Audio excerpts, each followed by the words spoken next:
However, he consented to go on. And so these three little sisters, they were learning to draw, you know. What did they draw? Said Alice, quite forgetting her promise. Treacle, said the Dormouse, without considering it all this time. I want a clean cup, interrupted the Hatter. Let's all move one place on. He moved on as he spoke, and the Dormouse followed him. The March Hare moved into the Dormouse's place, and Alice, rather unwillingly, took the place of the March Hare.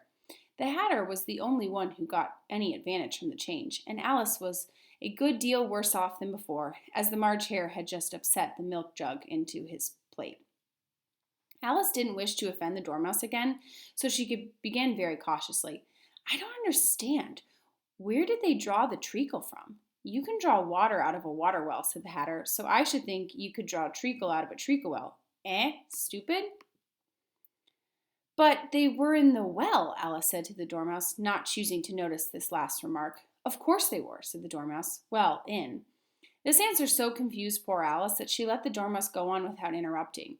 They were learning to draw, the Dormouse went on, yawning and rubbing its eyes, for it was getting very sleepy. And they all drew all manner of things. Everything that begins with an M. Why with an M? Said Alice. Why not? Said the March Hare. Alice was silent. The Dormouse had closed its eyes by this time and was going off into a doze, but on being pinched by the Hatter, it woke up again with a little shriek and went on. That begins with an M, such as mousetraps and the moon and memory and muchness. You know, you say things are much of a muchness. Did you ever see such a thing as drawing of a muchness? Really, now you ask me, said Alice, very much confused. I don't think. Then you shouldn't talk, said the Hatter. This piece of rudeness was more than Alice could bear. She got up in great disgust and walked off. The Dormouse fell asleep instantly, and neither of the others took the least notice of her going, though she looked back once or twice, half hoping that they would call after her. The last time she saw them, they were trying to put the Dormouse into the teapot. At any rate, I'll never go there again, said Alice, as she picked her way through the wood. It's the stupidest tea party I ever was at in my life. Just as she said this, she noticed that one of the trees had a door leading right into it. That's very curious, she thought, but everything's curious today. I think I may as well go in at once, and in she went. Once more she found herself in a long hall and close to the little glass table. Now, I'll manage better this time, she said to herself, and began by taking the little golden key and unlocking the door that led into the garden. Then she went to work nibbling at the mushroom.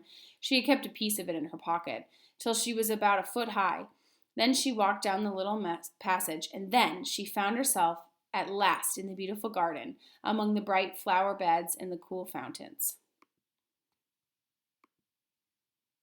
Part 6. The Queen's Croquet Ground. A large rose tree stood near the entrance of the garden. The roses growing on it were white, but there were the three gardeners at it, busily painting them red. Alice thought this was a very curious thing, and she went nearer to watch them, and just as she came up to look at them, she heard one of them say, Look out now, Five, don't go splashing and paint me over like that. I couldn't help it, said Five in a sulky tone. Seven jogged my elbow. On which Seven looked up and said, That's right, Five, always lay the blame on others. You'd better not talk, said Five. I heard the Queen say only yesterday you deserve to be beheaded. What for? Said the one who had spoken first. That's none of your business, too, said Seven. Yes, it is his business, said Five, and I'll tell him. It was for bringing the cooked tulip roots instead of onions. Seven flung down his brush and had just begun. Well, of all the unjust things, when his eye fell upon Alice as she stood watching them, and he checked himself suddenly, the others looked around also, and all of them bowed low.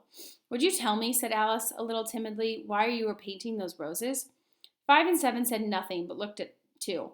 Two began in a low voice. Why, the fact is, you see, miss, this here ought to have been a red rose tree, and we put a white one in by mistake. And if the Queen was to find out, we should all have our heads cut off, you know.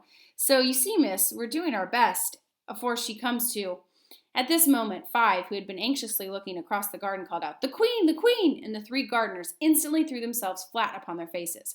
There was a sound of many footsteps, and Alice looked round, eager to see the Queen. First came 10 soldiers carrying clubs. These were all shaped like the three gardeners, oblong and flat, with their hands and feet at the corners. Next, the 10 courtiers. These were ornamented all over the diamonds, and walked 2 and 2 as the soldiers did. After these came the royal children. There were 10 of them, and The little deers came jumping merrily along hand in hand in couples. They were all ornamented with hearts. Next came the guests, mostly kings and queens, and among them, Alice recognized the white rabbit. It was talking in a hurried, nervous manner, smiling at everything that was said, and went by without noticing her. Then followed the Knave of Hearts, carrying the king's crown on a crimson velvet cushion, and last of all, this grand procession came the King and Queen of Hearts.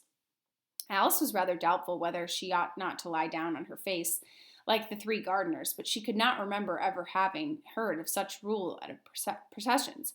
And besides, what would be the use of procession, thought she, if people had all to lie down upon their faces so that they couldn't see it? So she stood still where she was and waited. When the procession came opposite to Alice, they all stopped and looked at her, and the queen said severely, "Who is this?" She said it to the Knave of Hearts, who had only bowed and smiled in reply. "Idiot," said the queen, tossing her head impatiently, and turning to Alice, she went on, "What's your name, child?" "My name is Alice, so please your majesty," said Alice very politely, but she added to herself, "Why, there's only a pack of cards after all. I needn't be afraid of them." "And who are these?" said the queen, pointing to the three gardeners, who were lying round the rose tree, for you see, as they were lying on their faces, and the pattern of their backs was the same as the rest of the pack. She could not tell whether they were gardeners, or soldiers, or courtiers, or three of her own children. "How should I know?" said Alice, surprised at her own courage. "It's no business of mine." The queen turned crimson with fury, and after glaring at her for a moment like a wild beast, screamed, "Off with her head! Off!" "Nonsense!" said Alice, very loudly and decidedly, and the queen was silent. The king laid his hand upon her arm and timidly said, "Consider, my dear, she is only a child." The queen turned angrily away from him and said to the knave, "Turn them over." The knave did so, very carefully with one foot. "Get up," said the queen in a shrill, loud voice, and the three gardeners instantly jumped up and began bowing to the king, the queen, the royal children, and everybody else. "Leave off that," screamed the queen. "You make me giddy." And turning to the rose tree, she went on, "What have you been doing here?" "May it please your majesty," said Two in a very humble tone, going down on his knees as he spoke, "we were trying—" "I see," said the queen, who had been meanwhile examining the roses. "Off with their heads!" And the procession moved on, three of the soldiers remaining behind to execute the unfortunate gardeners, who ran to Alice for protection. "You shan't be beheaded," said Alice as she put them in a large flower pot that stood near. The three soldiers wandered about for a minute or two looking for them, and then quietly marched off after the others. "Are their heads off?" shouted the queen. "Their heads are gone, if it please your majesty," the soldiers shouted in reply. "That's right," shouted the queen. "Can you play croquet?" The soldiers were silent and looked at Alice, as the question was evidently made for her. "Yes," shouted Alice. "Come on, then," roared the queen, and Alice joined the procession, wondering very much what would happen next. It's a very fine day," said a timid voice at her side. She was walking by the white rabbit, who was peeping anxiously into her face. "Very," said Alice. "Where's the Duchess?" "Hush, hush," said Rabbit in a low, hurried tone. He looked anxiously over his shoulder as he spoke, and then raised himself upon tiptoe, put his mouth close to her ear, and whispered, "She's under sentence of execution." "What for?" said Alice. "Did you say, 'What a pity'?" the rabbit asked. "No, I didn't," said Alice. "I said, I don't think it's at all a pity. I said, 'What for?'" "She boxed the queen's ear," the rabbit began. Alice gave a little scream of laughter. "Oh, hush," the rabbit whispered in a frightened tone. "The queen will hear you. You see, she came rather late, and the queen said—" "Get to your places," shouted the queen in a voice of thunder, and people began running about in all directions, tumbling up against each other. However, they got settled down in a minute or two, and the game began. Alice thought she had never seen such a curious croquet ground in her life. It was all ridges and furrows. The balls were live hedgehogs, the mallets lived flamingos, and the soldiers had to double themselves up and to stand on their heads and feet to make the arches. The chief difficulty Alex found at first was in managing her flamingo. She succeeded in getting its body tucked away comfortably enough under her arm with its legs hanging down, but generally just as she had gotten its neck nicely straightened out and was going to give the hedgehog a blow with its head, it would twist itself round and look up in her face with such a puzzled expression that she could not help burst out laughing. When she had got its head down and was going to begin again, it was provoking to find the hedgehog had unrolled itself and was in an act of crawling away. Besides all of this, there was generally a ridge or furrow in the way wherever she wanted to send the hedgehog to, and as the doubled up soldiers were always getting up and walking up to other parts of the ground, Alice soon came to the conclusion that it was a very difficult game indeed. The players all played at once without waiting for turns, quarreling all the while and fighting for the hedgehogs. In a very short time the queen was in a furious passion and went stamping about, shouting, "Off with his head," or "Off with her head," about once a minute.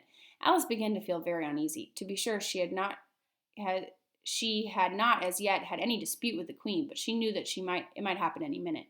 And then thought she, "What will become of me? They're dreadfully fond of beheading people here. The great wonder is that there's anyone left alive." She was looking about for some way of escape and wondering whether she could get away without being seen, when she noticed a curious appearance in the air.